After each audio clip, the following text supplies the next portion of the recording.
Muy buenas con todos ustedes. Bienvenidos a su primera tutoría de la ciencia en su historia.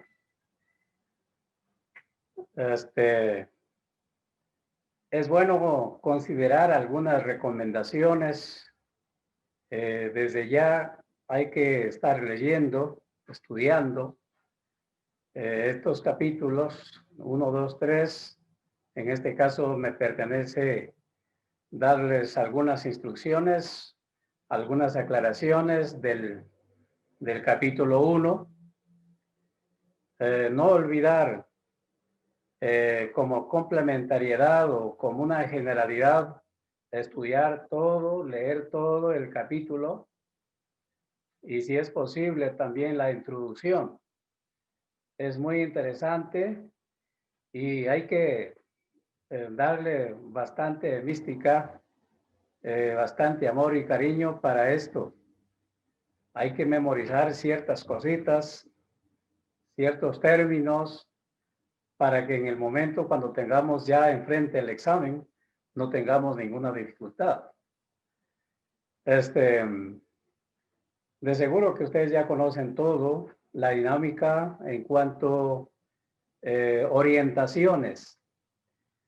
Ahí les da todo las instrucciones en detalle para que ustedes puedan seguir adelante con ninguna duda para darle el proceso a este estudio de esta materia. En esta ocasión, su servidor, vamos a hacer brevemente aclaraciones, algún repaso pequeño. Vamos a mediar por ahí algunas preguntas. Preste atención para que podamos seguir juntos en estos minutos que queremos hacer, exponer algunas ideas del capítulo número 1.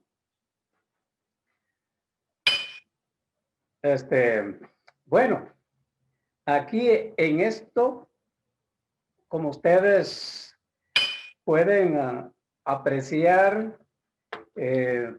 pues vamos a decirle que hay que tener una manera de concentración enormemente y pues realmente tenemos que seguir adelante. Bueno,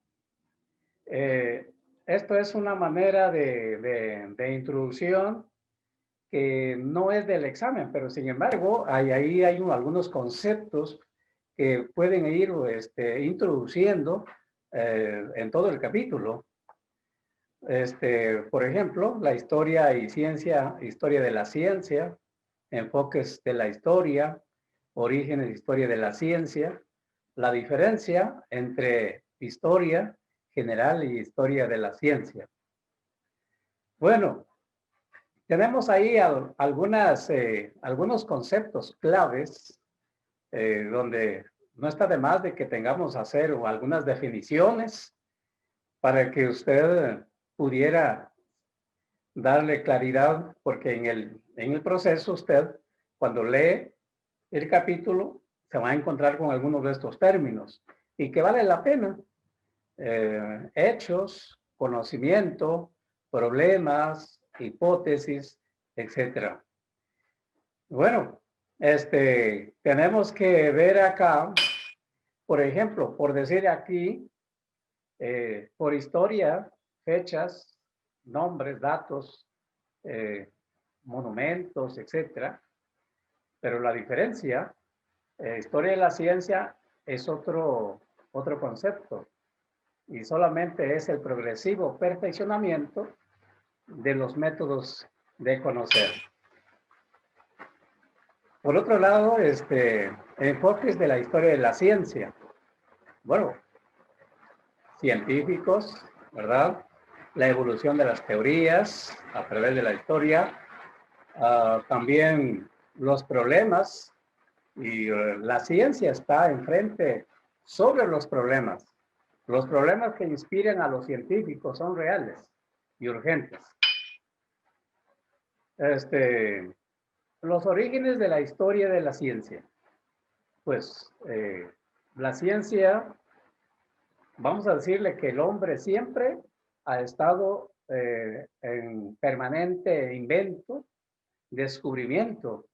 Así que desde cuando el hombre ya comienza a sistematizar su pensamiento, podríamos decir de que por ahí podemos ya encontrar algún indicio de ciencia. Para más comprensión, tenemos, por ejemplo, los grandes sistemas, en este caso de Aristóteles en su libro La Física, en universidades, a través ya de la historia, en este caso a partir, estamos hablando del método científico, de la revolución científica, donde se le da una prioridad, en este caso, a la ciencia.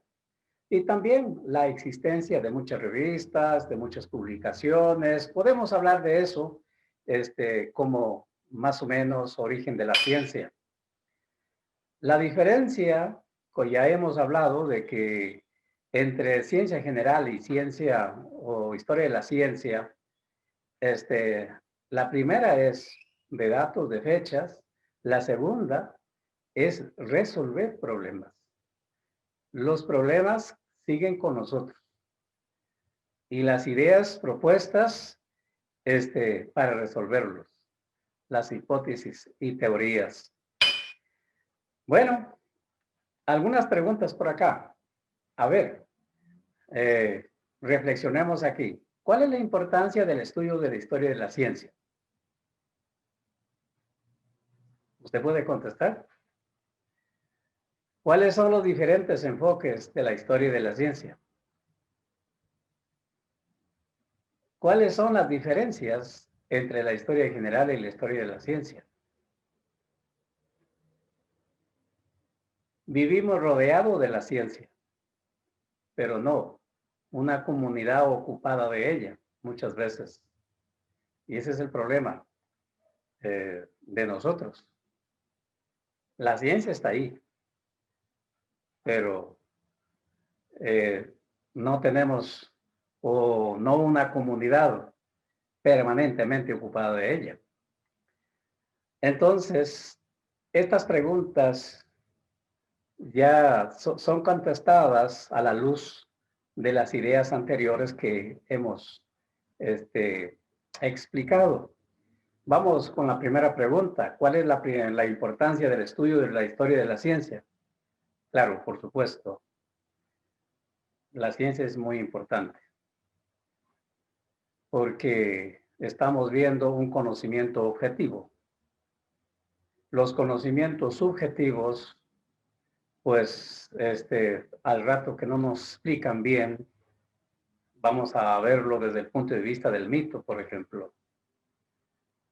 Vemos cuando la sociedad griega comienza a darle vuelta o darle paso del mito a la ciencia. Y realmente,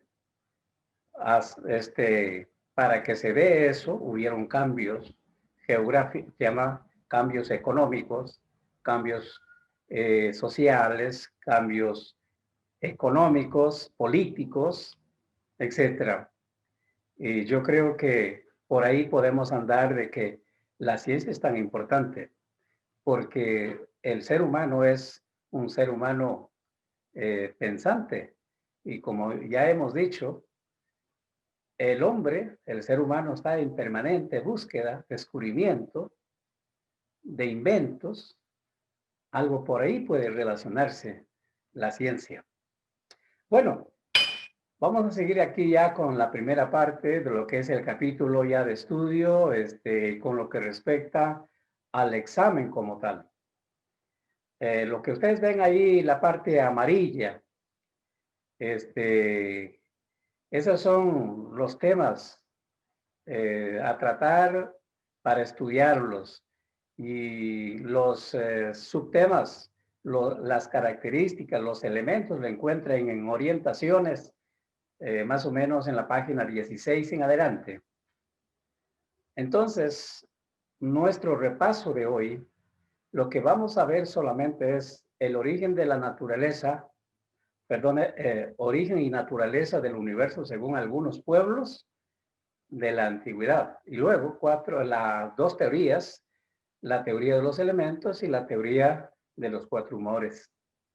Y por supuesto, no dejamos de lado ahí uno de los grandes representantes de la medicina, o el padre de la medicina, Hipócrates, y luego el padre del átomo, Demócrito. Interesante por ahí.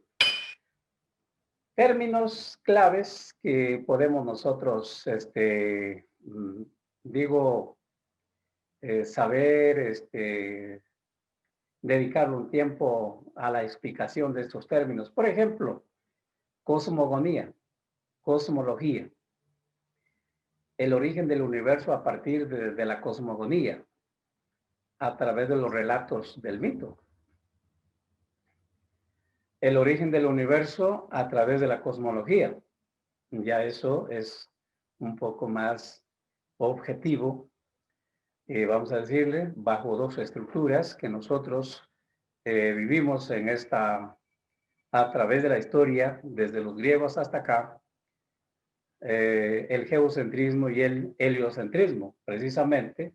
Entonces ven acá el geocentrismo y el heliocentrismo. Bueno, la religión, los metales, ¿en qué año aparecieron? ¿En qué época aparecieron los metales?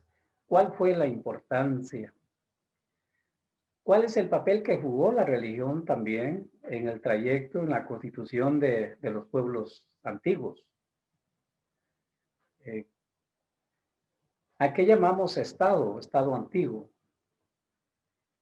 ¿En qué manera la ganadería, la agricultura, como dos técnicas, dos prácticas del ser humano para poder llevar a cabo más allá del nomadismo,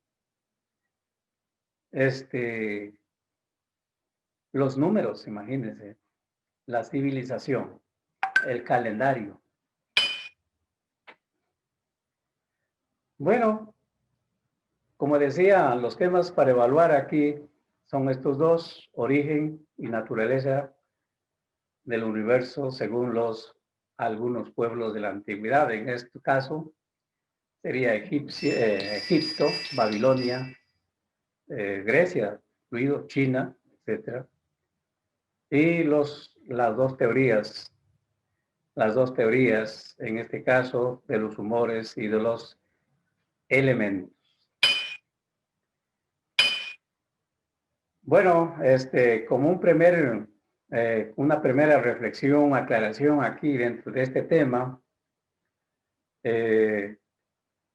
las civilizaciones antiguas aparecen hace 5.000 años antes de Cristo. Para su supervivencia, se vale de la agricultura, de la ganadería, de ciudades, de la escritura, del calendario, del comercio y poder centralizado. Por otro lado, en todas estas características se encuentra la astronomía y la medicina. Muy importante, hace 7 millones de años se da la separación de líneas evolutivas de chimpancés, gorilas, orangutanes, monos y seres humanos. Hace 4 millones de años, el primer grupo humanoide, Australopithecus, salió de los bosques tropicales de África. Aquí tenemos en esta pantalla el grupo denominado Australopithecus. De acuerdo a las búsquedas y hallazgos científicos, sin embargo, uno de estos grupos pertenece esa evidencia demostrada histórica del grupo Australopithecus lucy de Etiopía. Su característica principal es caminar erguida. 1,8 millones de años se consideran nuestro antecesor más antiguo. Otros homínidos, como ustedes han apreciado ya en su lectura, hace 2 millones de años el Homo habilis, el hombre hábil. Hace 1,5 millones de años el Homo erectus, hombre que camina a pie. Y hace 200 y 100,000 años el Homo neandertal sapiens y el Homo sapiens sapiens. Bueno, pues de ahí ya los seres humanos. Preguntas aquí, resolvamos. ¿Por qué es importante Lucy de todos los grupos de los australopithecus? ¿Por qué es importante? Repáselo. Bueno, es el grupo más que se aparece a la raza humana. Nuestro origen de especie, la separación de líneas evolutivas entre seres humanos y gorilas, entre otros. ¿Cuántos millones de años hace que ocurrieron? 7 millones. Señale 2 clases de homínidos después de los australopithecus. Hay el Homo habilis, ¿verdad?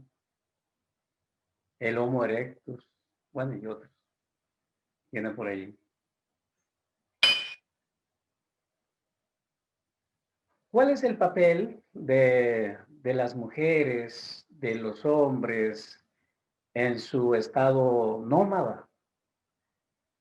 El ser humano por milenios había conocido solamente una actividad básica. En este caso los hombres, la cacería. Y las mujeres, recolección de datos.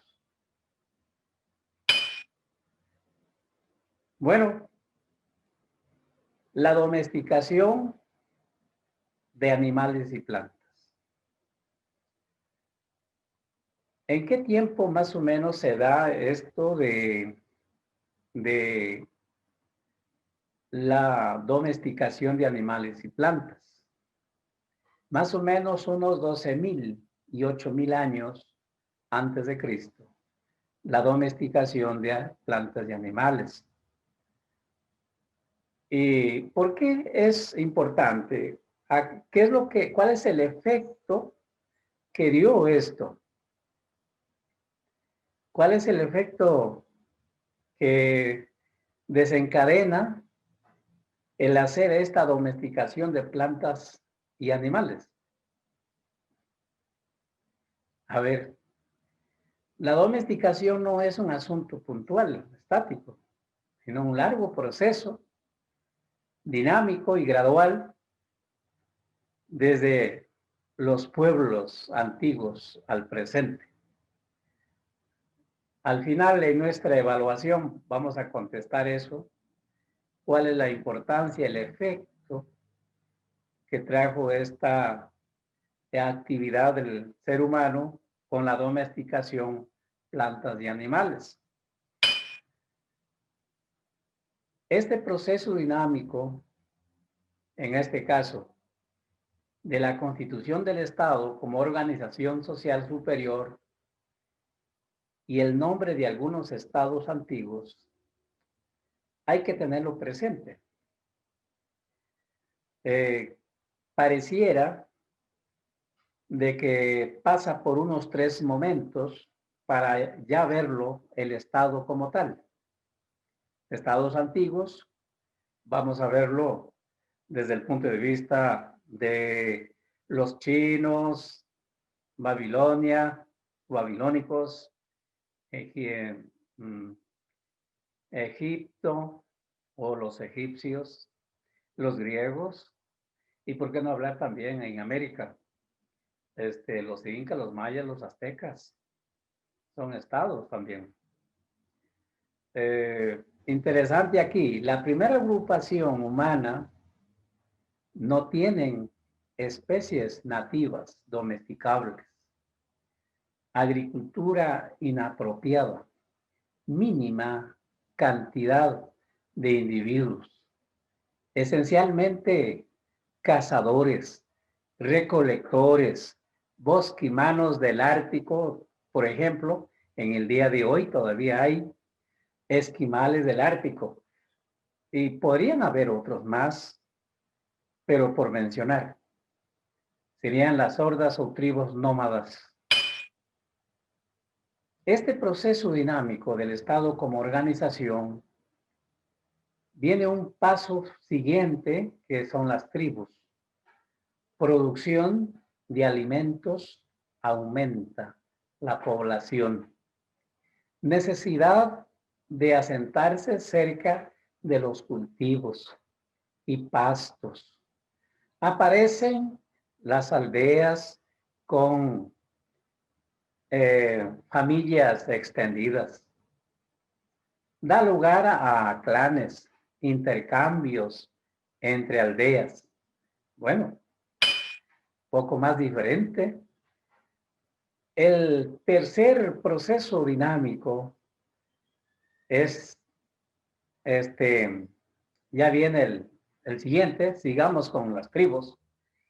Si el número de habitantes llega a miles por aldea, las relaciones son complejas y superan los vínculos familiares. Existen indicios de clases sociales. La toma de decisiones se centraliza y comienza a ser hereditaria. Es la etapa de las jefaturas. Bueno,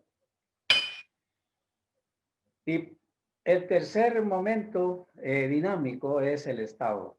Es la organización propia de las grandes civilizaciones, como mencionar algunas civilizaciones antiguas, por ejemplo, Mesopotamia, Egipto, China, los incas, los aztecas, entre otros. Del Estado y civilizaciones han permitido el origen de los imperios. La clase social privilegiada maneja el conocimiento. Se da el calendario, el idioma, la religión, la escritura, la clase sacerdotal, entre otros mucho más desarrollados. Quedémonos un momento para estas preguntas. A ver si ustedes pueden contestarlos. Tomen un tiempo para contestar estas preguntas. Muy fáciles. Un repasito. ¿Cuál fue la actividad básica de las mujeres y de los hombres en su estado nómada? Muy fácil, ¿verdad? Las mujeres recoger frutos, los hombres la pesca, la caza, etc. Puede decir una importancia de la domesticación de plantas y animales. ¿Ya pensó usted cuál sería? ¿Por qué cuál es el reflejo de después de esto? En las plantas, imagínense, la agricultura, señores. ¿Y los animales? la ganadería. Estos fueron las dos prácticas ya más allá del nomadismo. ¿Hace cuántos años se dieron la domesticación de plantas y de animales? Les dejo que lo respondan ustedes eso. Mencione 3 características del proceso de constitución del Estado. Señale un Estado antiguo. Bien, las 3 características, el nomadismo, las tribus y el Estado. Ahí podemos mencionar a los incas, podemos mencionar los aztecas, los mayas, los egipcios, los griegos, etc. ¿Cuáles fueron los 3 periodos por el que pasaron las grandes ciudades de los imperios antiguos? Bueno, pues de acuerdo al texto dice que las grandes ciudades de los imperios han pasado por 3 etapas, según Lewis Mumford: Acrópolis, sitios abiertos de intercambio, de discusión pública, todos se conocen; megápolis, inmensas ciudades; y necrópolis, la ruina, la basura, la desolación y muerte. Bueno, yo creo que esta cosa no es un asunto lineal. Las acciones humanas son cíclicas de alguna forma. ¿Cuál es la importancia de los metales, estimables estudiantes? ¿Cuál es la importancia? ¿A qué se debe? ¿Qué es? Imagínense, antes de los metales, ¿qué se usaba? Como armas o como herramientas de trabajo, etc. Dice que con el Homo habilis se inicia la época de piedra, 2 millones de años hasta el año 5000 antes de Cristo. Los utensilios de defensa, caza, fueron de piedra. En el 4.º milenio se inicia con el cobre y estaño, 2500 años con el bronce, 900 años con el hierro.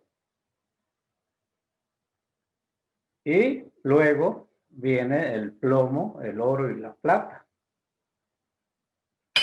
Para resumir así, la utilización de los metales, la manera de prepararlos y usarlos, forma parte de la historia de los humanos. Por decir, hubo un tiempo que el hombre no podía usar los metales. Tenía que hacer de piedra sus hachas, sus armas. Esta época se conoce como la Edad de Piedra, que ya lo mencionamos. Sin embargo, vinieron después edades en que el hombre aprendió a hacer sus armas de metal. Bueno, las características de los metales preciosos, el oro, la plata, son metales brillantes. Actualmente transmite la electricidad y el calor con facilidad, que se usa mucho. Se encuentran sólidos en su estado natural, son maleables y dúctiles. Antiguamente fueron el oro y la plata, y luego el platino, el paladio y el rodio. Vamos con el tema de la escritura. ¿Qué técnica, qué descubrimiento extraordinario de los tantos dentro de las acciones humanas. La escritura, igual que la ganadería y la agricultura, es un invento originado en localidades y tiempos diferentes. Permitió llevar cuentas, dejar inscripciones, hacer inventarios, realizar censos. Bueno, en este caso, la cultura de Babilonia, hace 3000 años, creó 3 estrategias de escritura. ¿Cuáles son? El alfabeto, los signos únicos con las letras, los logogramas, el signo escrito representado una palabra, el silabario, cada signo corresponde a una sílaba.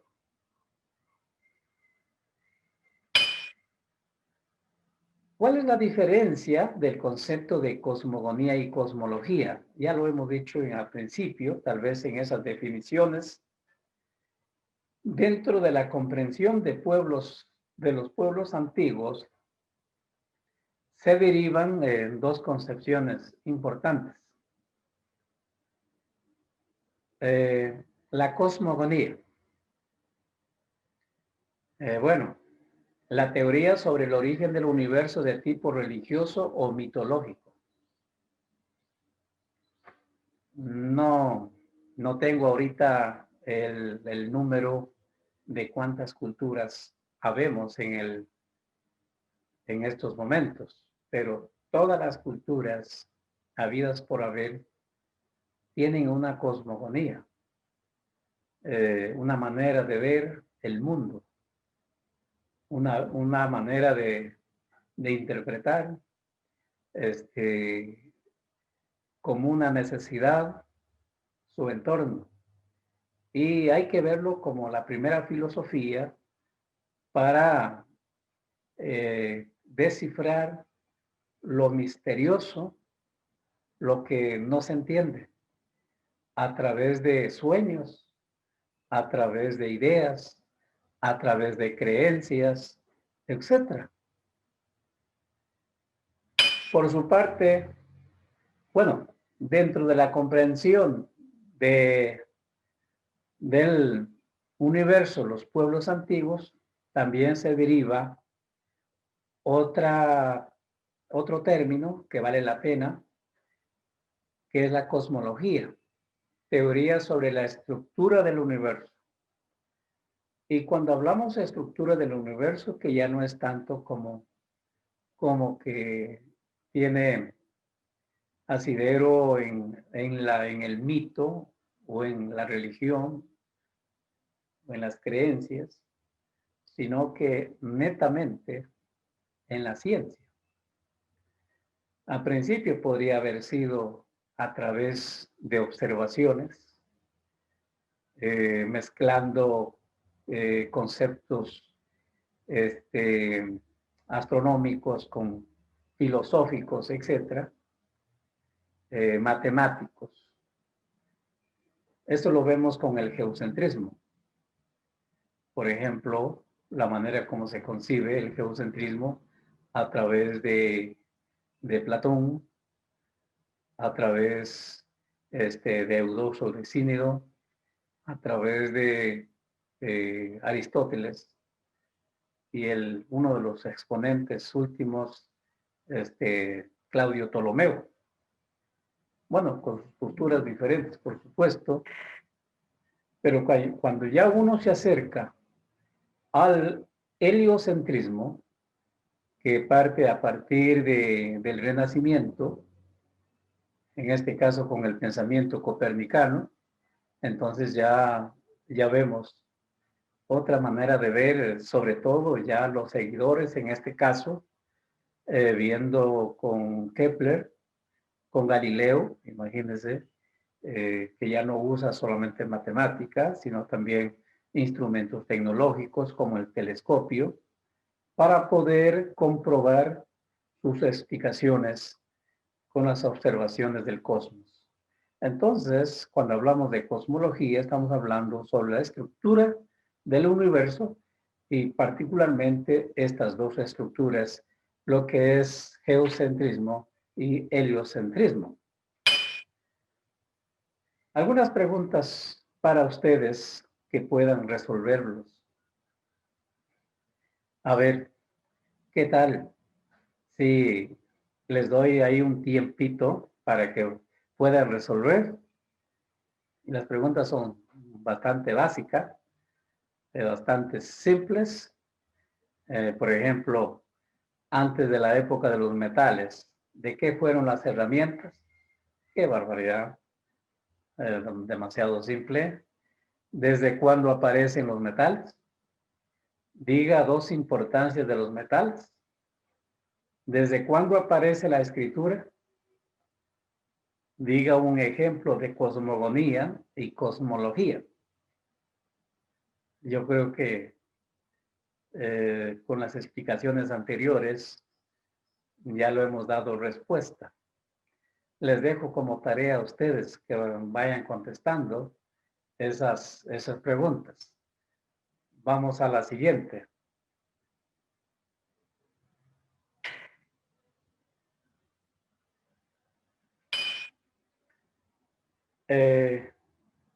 Con la cultura egipcia, algunos elementos. Primero, su cosmogonía, en este caso, un elemento muy importante. Los egipcios concebían el mundo como una caja, el sol del cual era la tierra, encima había una vaca con las cuatro patas apoyadas en las esquinas. Bueno, si eso preguntamos a otras culturas, también nos van a ofrecer otra manera de entender cuál es el origen del universo a partir de la cosmogonía. El año lo basaban en las inundaciones periódicas del río llamado Nilo, que se producían cada 365 días aproximadamente, pero como eran acontecimientos regulares y periódicos, buscaron un calendario más exacto. Interesante. El calendario solar para los egipcios eran 12 meses de 30 días, en total 360, a los cuales le sumaban 5 que no eran de ningún mes. ¿Cuál es la importancia de Sosígenes con el encuentro con el emperador Julio César?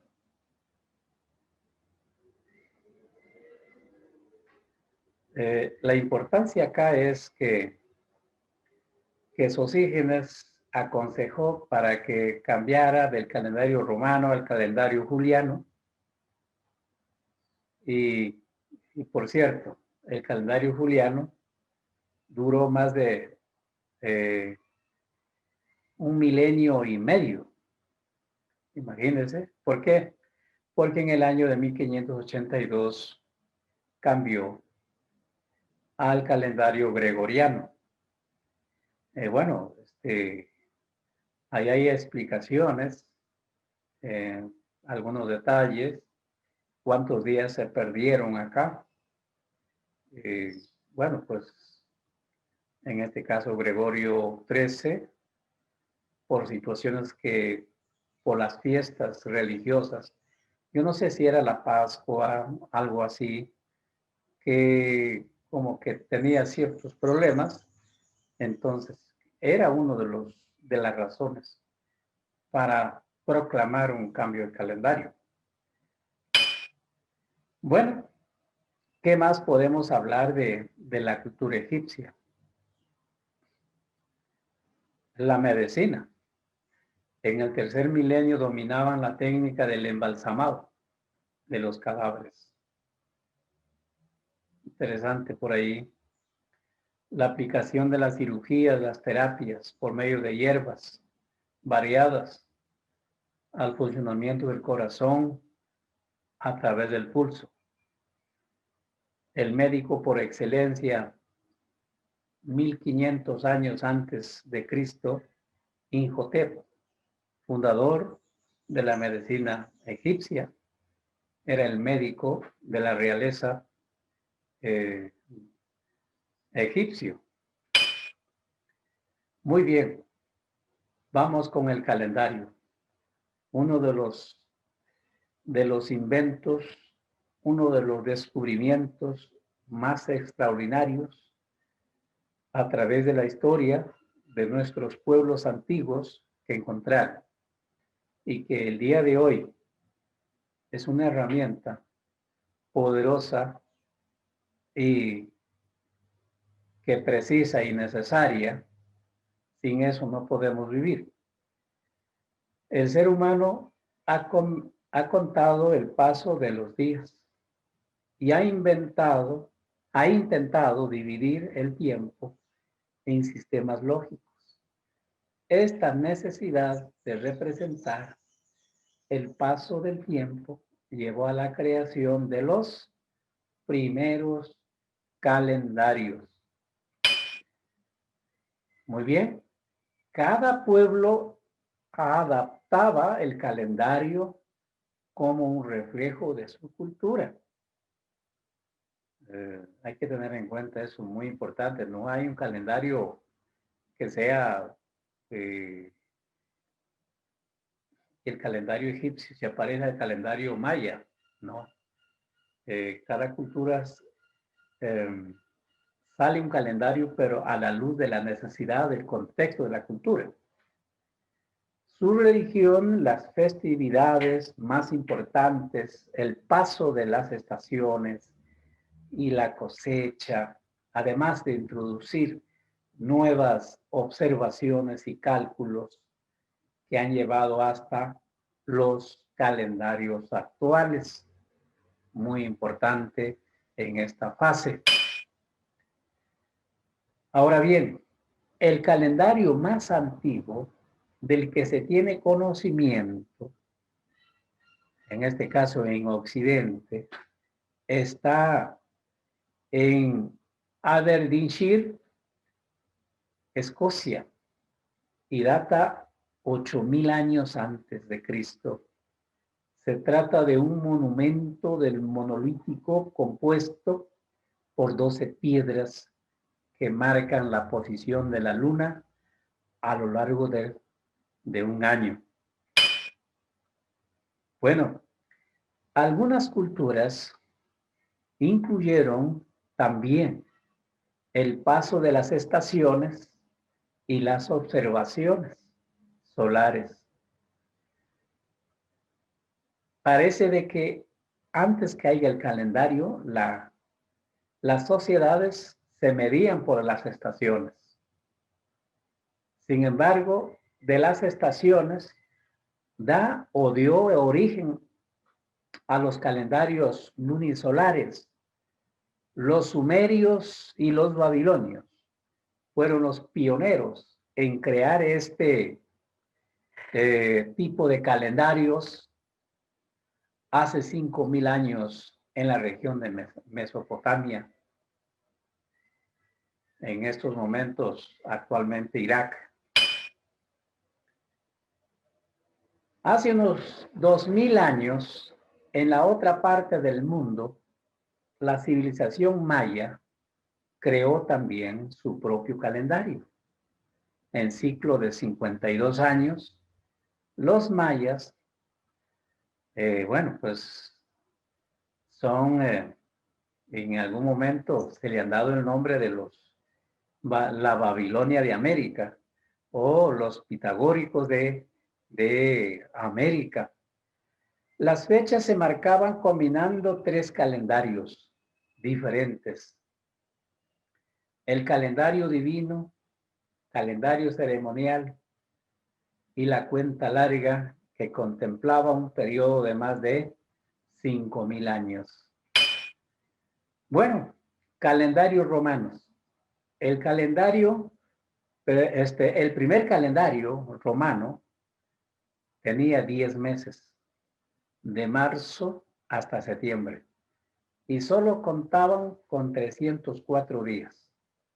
Con el paso del tiempo, los astrónomos romanos mejoraron sus observaciones del cielo y definieron un calendario de 12 meses y 355 días a partir del siglo 7 a.C. Bueno, ahora sí viene el encuentro cuando tuvo Sosígenes en Egipto con, en este caso, Julio César, el emperador romano. En el año 45, el famoso político y militar Julio César estableció un nuevo calendario, el calendario juliano, y esto constaba de 365 días, ya que se le agregaron 10 días para completar el giro de la Tierra alrededor del Sol. Bueno, tras la muerte de Julio César en el año 44, el Senado romano decidió dedicarle el mes de julio en su honor. Su sucesor, el emperador César Augusto, decidió que el mes siguiente fuera dedicado a su persona, agosto. Tanto julio como agosto ganaron un día y pasaron a tener 31 días. Estos dos días fueron retirados de febrero, que pasó a tener 28 días para evitar el desajuste con el año solar. Se añade un día extra a febrero en los años bisiestos.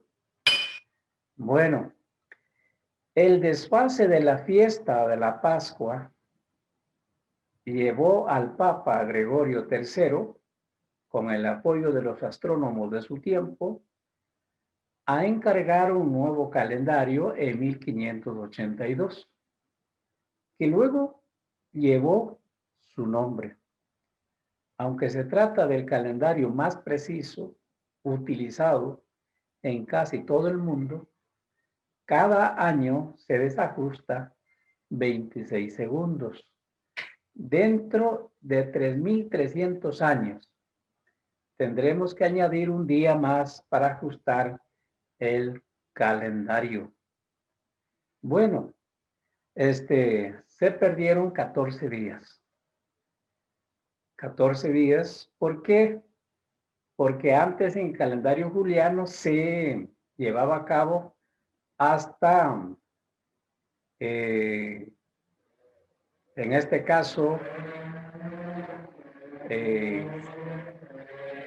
como ustedes pueden apreciar ahí en la pantalla, en 1582 comenzó en octubre el 15.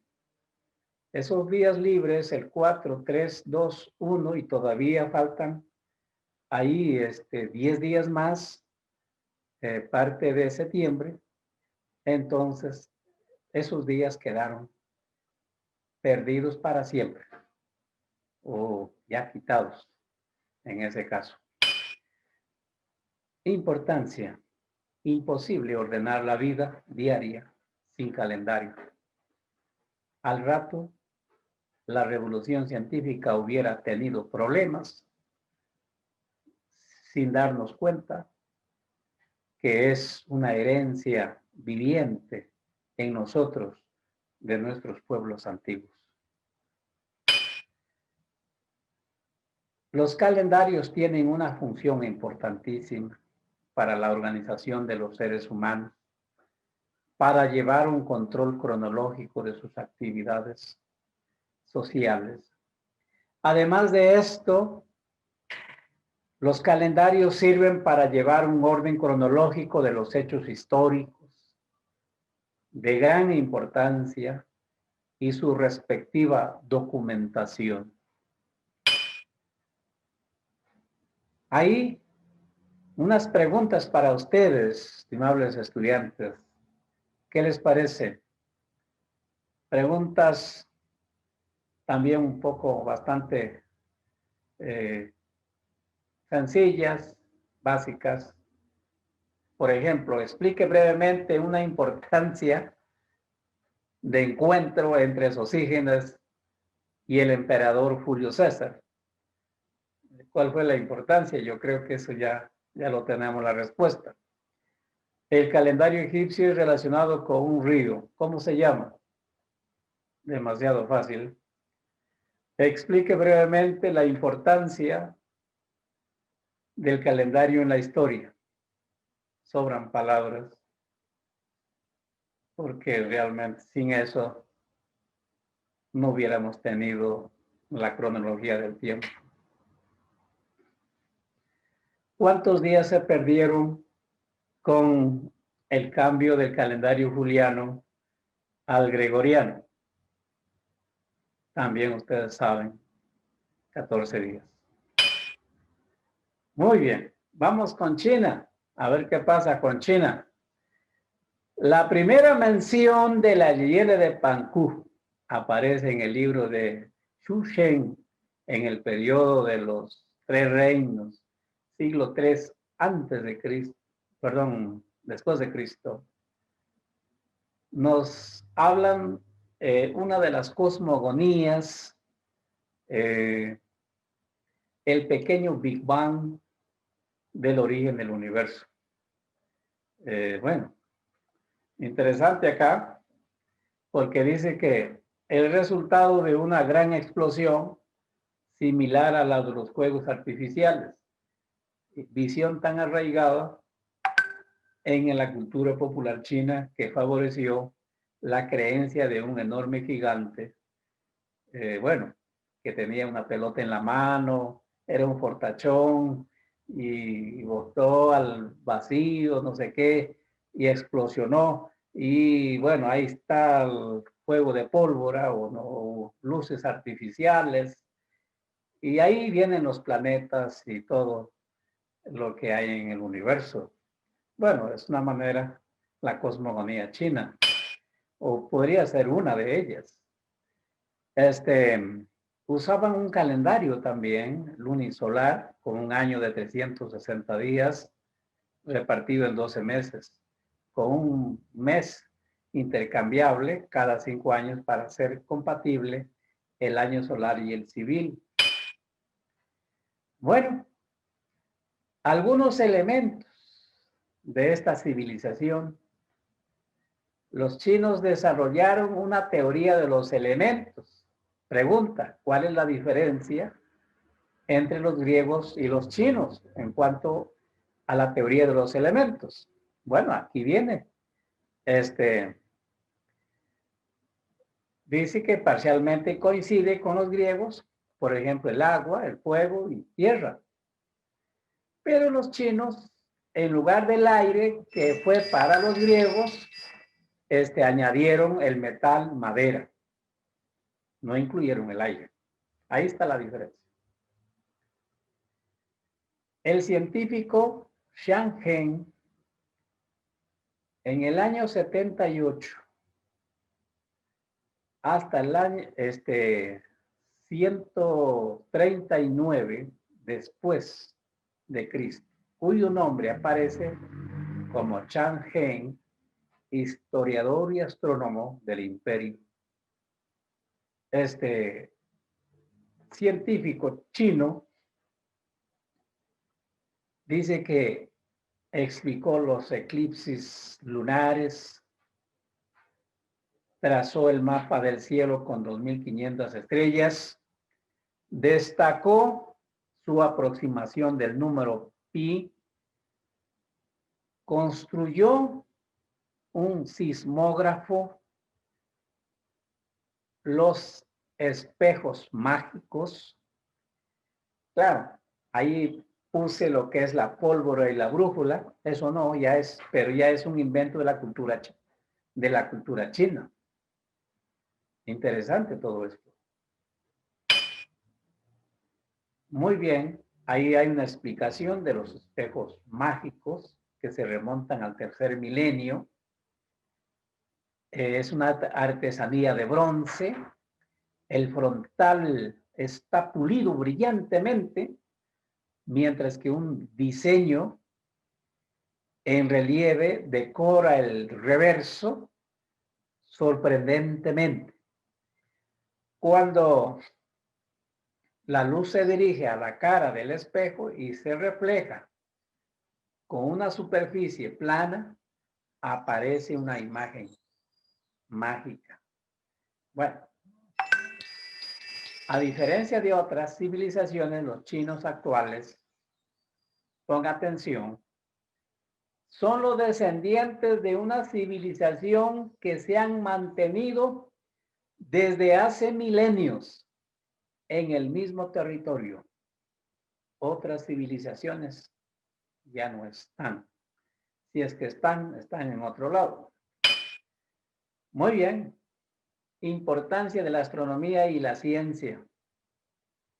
Que eso parecen dos elementos transversales en todas las acciones humanas. La astronomía. Necesidad de predecir fenómenos celestes como la recogida y siembra de cosechas y las predicciones astrológicas sobre el futuro. El calendario. Bueno, imposible ordenar la vida diaria de un estado sin un calendario. No podemos vivir. Se alcanzó un elevado desarrollo técnico que fue aprovechado posteriormente por los griegos. La ciencia, por su parte. La ciencia no es que es de los griegos. Desde esa época del siglo VII antes de Cristo, con los presocráticos. No, bueno, la ciencia seguramente que ahí ya es más sistemática, pero la ciencia tiene mucho más atrás, en este caso la palabra supervivencia en condiciones adversas en que los seres humanos nacemos desprotegidos. Solo el conocimiento acumulado mediante la tradición oral y la educación ha permitido a algunos grupos sobrevivir donde otros han perecido. Cuando surge el Estado, otra característica de la ciencia, las primeras civilizaciones, como una forma de organización social, favorece la creación de conocimiento y la concentración en una clase de funcionarios que al comienzo suelen ser sacerdotes de la religión oficial. No es casualidad que en varias civilizaciones son ellos los primeros astrónomos que nos han dejado restos escritos de sus cálculos. Se ocuparon casi siempre del calendario necesario para la vida cotidiana.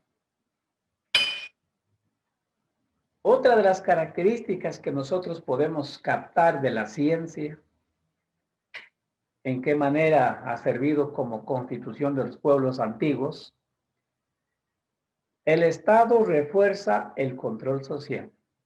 Por eso es interesante distinguir entre el Estado y otras formaciones u otras formas sociales anteriores, la visión de mundo de los pueblos que vivieron en las primeras civilizaciones, un caso como esto, los mayas, la astronomía, los incas, la ingeniería, Babilonia en predicciones, Egipto, la medicina, entre otros. Cada cultura resalta su nivel científico. Otra de las características de la ciencia que ha servido para constituir los pueblos antiguos son las civilizaciones. se levantan sobre inventos y descubrimientos previos en cada aspecto es de suma importancia. En este caso, la agricultura, la ganadería, las ciudades, la escritura, el calendario, el comercio y el poder centralizado. Preguntas para meditar, para poder contestar. Interesante esas preguntas.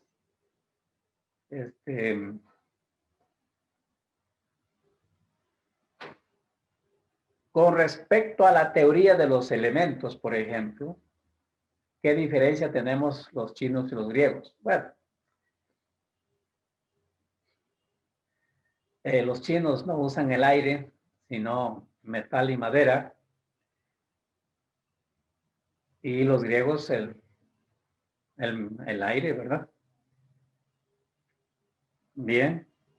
Señale dos inventos chinos en la actualidad. Bueno, muy simple. Ya la respuesta lo tienen ustedes. Explique una importancia de la astronomía en la constitución de los pueblos. Claro, también la respuesta lo tienen ustedes. Explique una importancia de la ciencia en la constitución de los pueblos antiguos. ¿Qué les parece si esta pregunta, a ver si ustedes lo pueden contestar? ¿Pueden contestar ustedes esa pregunta de la ciencia como constitución de los pueblos antiguos? Les dejo para que ustedes puedan contestar. Muy bien.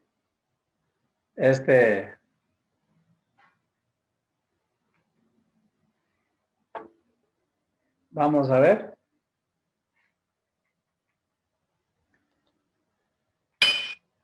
Muy bien. Influencia de la agricultura, de la ganadería, de la escritura, del calendario, del comercio, del poder centralizado en la construcción de la sociedad actual.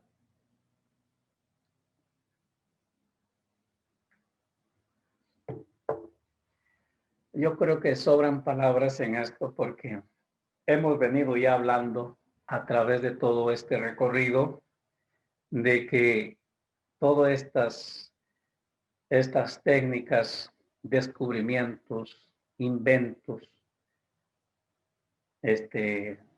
a través del proceso de las sociedades, a través de la historia, del proceso de llegar hasta un estado antiguo, han sido preponderantemente que han determinado el avance de las comunidades, de las sociedades, etc.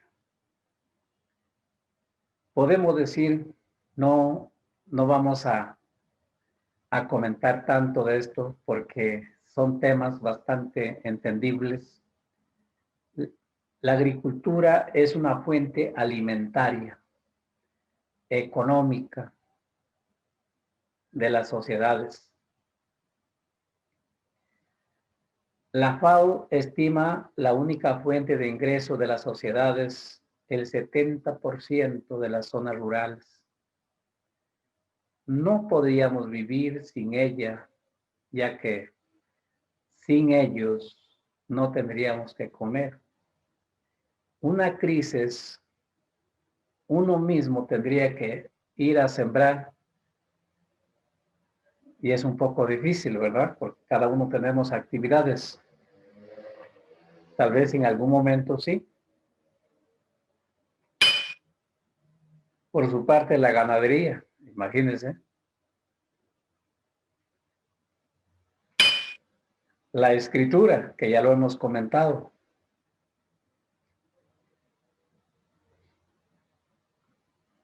el comercio entre naciones o civilizaciones, relaciones internacionales.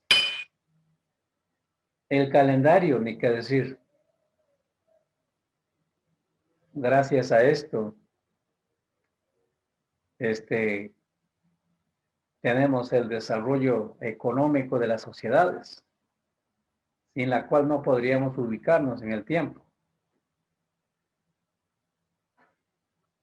Aquí también viene la sostenibilidad del calendario, los días nacionales, los días internacionales. La influencia, en este caso del comercio, imagínense, que es uno de las técnicas de relación socioeconómico y político de las naciones, de las culturas, entre comunidades, la interactividad del comercio enriquece de mejor manera a una sociedad. El poder centralizado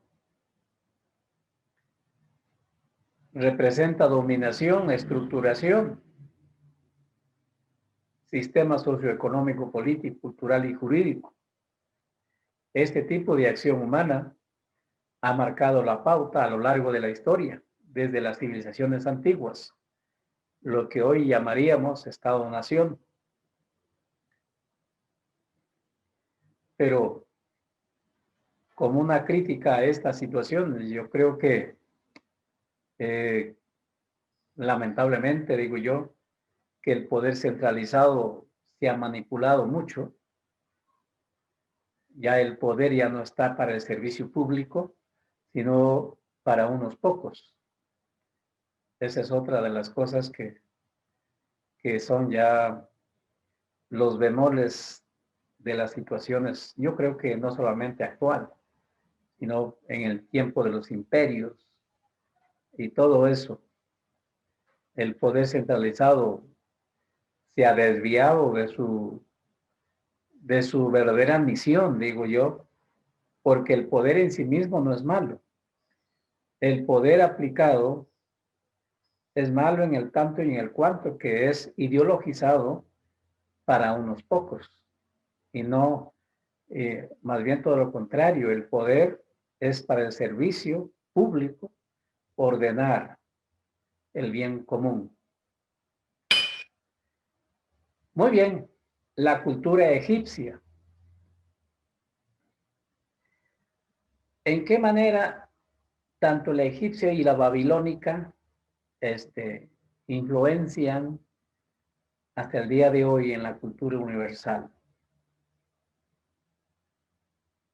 Bueno, yo lo llamaría los grandes aportes. Podrían ser aportes, de alguna forma, no dejan de ser aportes.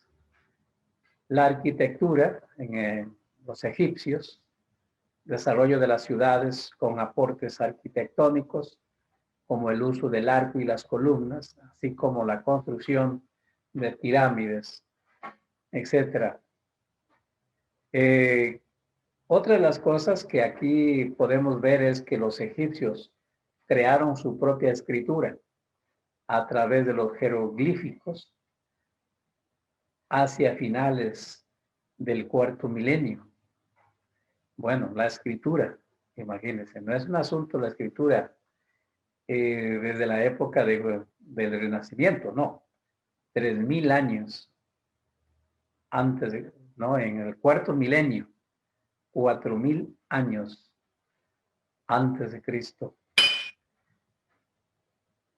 La cultura egipcia tiene que ver también con la medicina, que ya lo hemos dicho, la creación del papel, de los papiros. Bueno, ahora Babilonia. Babilonia tiene palabras mayores. Lo que nosotros tenemos en estos momentos, somos deudores de esta cultura. La historia de la civilización empieza con Mesopotamia, región donde surgieron las primeras ciudades del mundo. Babilonia son, bueno, el observatorio astronómico más antiguo, interesante, la escritura cuneiforme, las matemáticas, el álgebra y el cálculo aritmético, la recopilación por escrito de las leyes Hammurabi, la medicina, el arte de adivinar, o los avanzados sistemas de irrigación son solo una parte de su legado. Todo ese esplendor de que Babilonia irradió al mundo. Preguntas. Aquí hay unas preguntas. A ver, explique una importancia del comercio en la construcción de la sociedad actual. Bueno, yo creo que eso no tiene dificultades. Planteé brevemente una crítica del poder centralizado en la construcción de la sociedad actual. Dijimos cuando el poder no está al servicio del público, solamente para unos pocos. ¿Cuál es el aporte de la medicina egipcia a la actualidad? El embalsamado. Y entre otros, ¿verdad? Mencione dos aportes de la cultura de Babilonia. Claro, imagínense, ya lo hemos mencionado. Les dejo a ustedes para que lo contesten eso. Muy bien, ya vamos tratando de cerrar este capítulo. Vamos a ir con los elementos. Es curioso ver aquí que las dos teorías, las teorías de los cuatro humores y de los cuatro elementos, eso es una propuesta teórica, es el marco teórico del occidente sobre la vida, sobre el universo, etcétera. Algo que ya Babilonia y Egipto podrían haber tenido la práctica, pero los verdaderos teóricos la encontramos con los griegos en este caso. Tenemos una forma de ver acá. En el anterior tenemos como partiendo del agua, tierra, fuego y aire. Y ahí están también los temperamentos del ser humano, el bilis amarillo, el bilis negra, en este caso viene la sangre, el fuego, y el agua,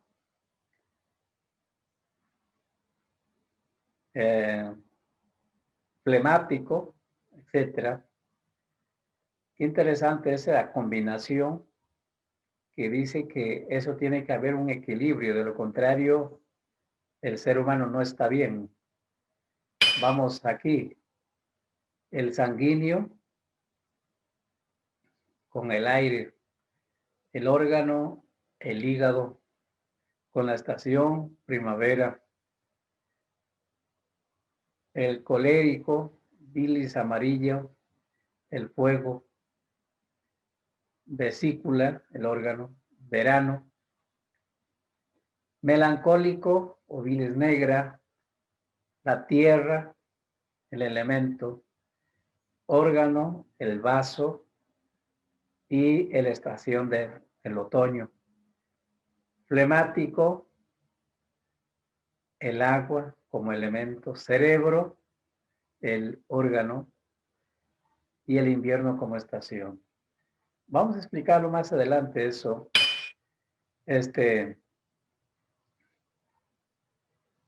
Los 4 elementos y 4 humores son el resultado de estudios griegos y romanos. Hablando de los 4 humores, es prácticamente del padre de la medicina, Hipócrates. El estudio de los 4 elementos básicos del universo, tierra, agua, fuego y aire, le llevó a identificar estos con los 4 líquidos u humores que conformaban el cuerpo humano: la sangre, la flema, la bilis amarilla y bilis negra. La salud del ser humano, según Hipócrates, dependía de la adecuada temperatura y equilibrio de estos 4 elementos. Se basaba en el supuesto de que el cuerpo humano está compuesto por 4 sustancias básicas, los denominados humores, y que los equilibrios y desequilibrios en las cantidades de estas sustancias en un organismo determinan la salud de este. La bilis negra, bilis, flema y la sangre, cuando un paciente sufría de superávit o desequilibrio de líquidos, entonces su personalidad y su salud se veían afectados. Características de los humores. En los individuos sanguíneos son entusiastas, compasivos, cariñosos. Lo contrario, inestables, egocéntricos, extremistas. La bilis amarilla o colérico se caracteriza por ser frío y sarcástico. El flemático, tranquilidad, muy práctico, organizado. Lo contrario, terquedad y dureza. La bilis negra, melancólico, calladito, creativo, sensible. Lo contrario sería vengativo, insatisfacción. Interesante aquí toda esta correlación de las dos teorías. Elementos. El estudio de los 4 elementos básicos del universo, tierra, agua, fuego y aire, de Tales, Empédocles y Aristóteles. Esta teoría de los 4 elementos, e igual que la teoría de los 4 humores, ponga atención, es el marco explicativo más teórico que lo práctico específico de los babilonios y egipcios. Son intentos de explicar, predecir. La ciencia utiliza nociones a los datos de la observación, a las teorías generales de larga trayectoria en el tiempo. Asunto que estas dos teorías dejan de ser, sino hasta el siglo XVII, después de Cristo, con Presley y Lavoisier.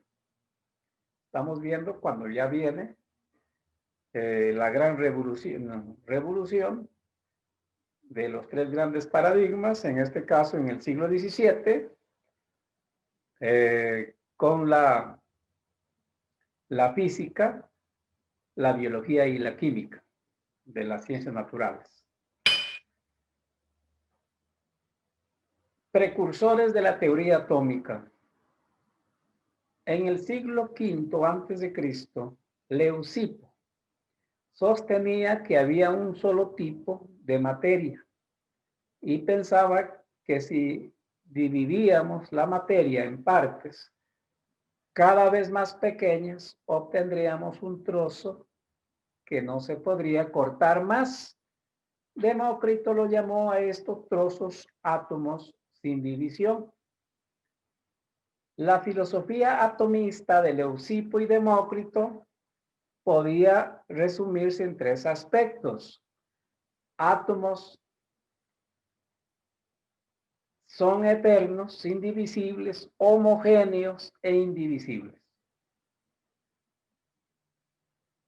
Los átomos se diferencian en su forma y tamaño.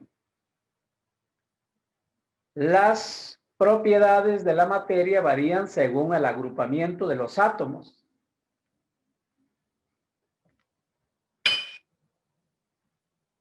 Por otro lado, ¿cuáles son los aportes al conocimiento tanto de Demócrito y Hipócrates de Cos? Vamos con Demócrito, filósofo griego que postuló por primera vez un modelo acerca del átomo. Desarrolló la teoría atómica del universo, lo cual no se apoyaba en experimentos, sino de razonamientos lógicos. Tuvo que pasar más de 2 milenios y desarrollar con Dalton y desembocara en la física moderna, llamada física cuántica de Max Planck, donde no solamente hay cuerpos mayores, que son los planetas, sino cuerpos menores. En efecto, por decir un ejemplo, en materia de la medicina, los grandes aportes, en este caso los rayos X, rayos láseres, las tomografías, etcétera. Y ya no es la concepción del universo, según Aristóteles, de que era como un universo cristal inamovible, más bien todo lo contrario, a partir, por supuesto, del heliocentrismo, pero ya en esta teoría de la física cuántica, el universo más bien se está reinventando cada vez. Es muy interesante aquí. Hipócrates, por su parte, la vida y obra del padre de la medicina nos dejaron o nos deja un eterno legado humanitario, reflejado en su ética, su escuela, su colección de trabajos, su condición de iniciador de una medicina como ciencia arte en su praxis junto al enfermo, el cuerpo teórico conceptual de su doctrina. Determinó la dirección del desarrollo de la medicina en el mundo durante muchos siglos posteriores a su muerte. Ese legado es parte integrante del patrimonio inmaterial de la Grecia antigua. Bueno, me gustaría que ustedes me resolvieran estas preguntas antes de ir ya terminando esta parte de la fase, en este caso de nuestra exposición, de este capítulo 1, de ya ir preparándose para este examen ordinario 1. Preguntas como estas que les voy a dejar que ustedes la contesten. Según los 4 humores de Hipócrates, es decir, el sanguíneo, ¿cuál es lo contrario? Las dos teorías, tanto humores y de los elementos de la observación de las teorías generales frente a los egipcios y babilónicos, es darle el marco teórico o práctico de las teorías. Bueno, siguen otras preguntas ahí que son bastante sencillas. Bueno, pues aquí ya estamos tratando ya de dar capítulo final. Agradecer su asistencia a ustedes y ojalá que ustedes saquen un buen examen, un excelente examen y felicidades de veras. Muchas gracias.